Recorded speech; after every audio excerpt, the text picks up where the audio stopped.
Esu ūkininkas Raimundas Neverdauskas. Mes įsikūrę Šiaulių rajone Dargaičių kaime. Auginame įvairių gyvūnų. Dabar randamės zoologijos sodo teritorijoje. Aišku, mūsų didžiausias gyvūnų skaičius tai yra alpakos, jaučiai. Tai trumpai papasakosiu, kaip viskas prasidėjo, nuo ko gyvename mieste. Ir sugalvojame nusipirkti kelias alpakas.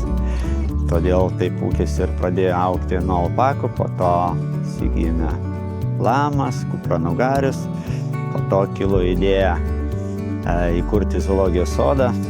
Tai prisitaikėme prie paprastesnių žolėėdžių ir taip išaugo zoologijos sodas iki 40 skirtingų rūšių gyvūnų.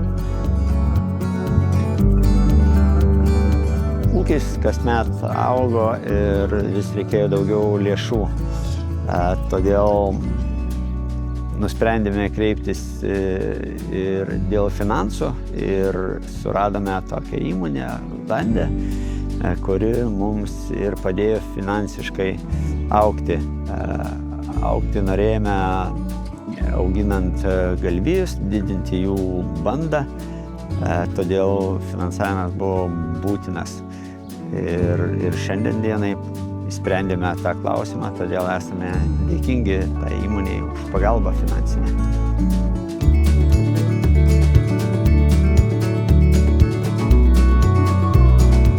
Taip kad jeigu norite įgyvendinti kažkokį planą, reikia stengtis įgyvendinti iki galo ir manau, kad visiems tai gali pavykti, kaip ir mums pavyko.